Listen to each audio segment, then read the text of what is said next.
जय जगन्नाथ मु आपणकर विजय आपण माने केमिति अछंती मु भी भलरे अछि स्वागत करूची मोर एक छोट मिनी ब्लॉग रे आज आपण पाखरे शेयर करी आपण केमिति 5 मिनिट रे घरे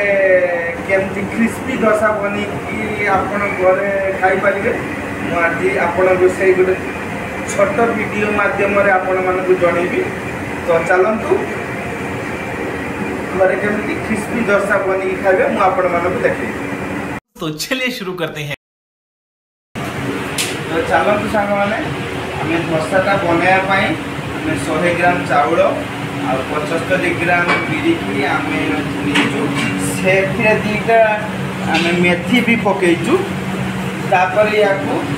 चाउल आ बिरीटा को अलग अलग रखी तापर से आम पानी मिसिकी रखीदबा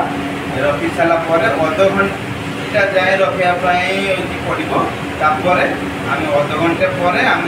पेस्ट दीटा सारा अलग अलग पेस्ट करके दीटा अलग अलग पात्र में भी रख। A few moments later, 2000 years later, one eternity later. चलो साग मैंने आम सब पेस्ट फाइन पेस्ट करके आम सब अलग अलग नहीं आसले मुझे ये अल्प मैदा आठी चाउल पेस्ट ये बिरी पेस्ट आ लुण तो दिज्व एवं चलतु आम या बेसी लूज करें बेसी पानिया भी करें मैंने टाइट रखिले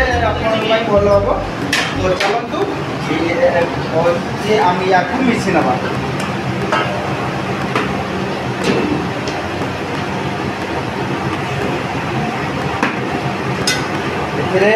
अल्प टिके ये दबा मैदा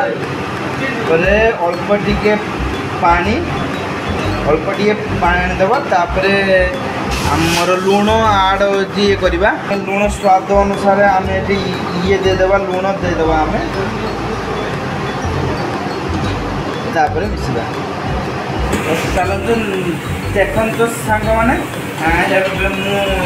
यार कषार बैटेटा मुझे बनई नहीं तो चलतु एवं डोसा बनई आपण मान देखे।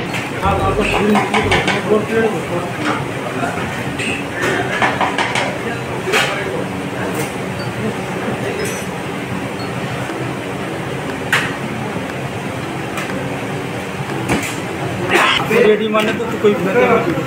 आपको अनुसार आपन चाहे घी भी हो यूज करें मुझे घी यूज करुँच आपने डालडा भी आप यूज करें मुझे घी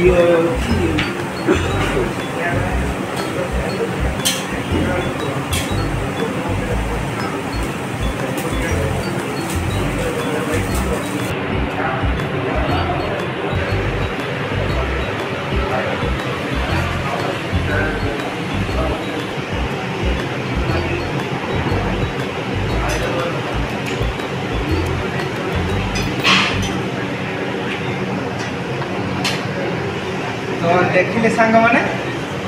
एमती आम जो सब ये करे एमती आमर क्रिस्पी डोसा है। तो आपण मानक मो वीडियो केमती लगिला जदि मो वीडियो आपण मानक भल लगी था चैनल मो चैनल को सब्सक्राइब करूँ लाइक करूँ शेयर करूँ। जय जगन्नाथ।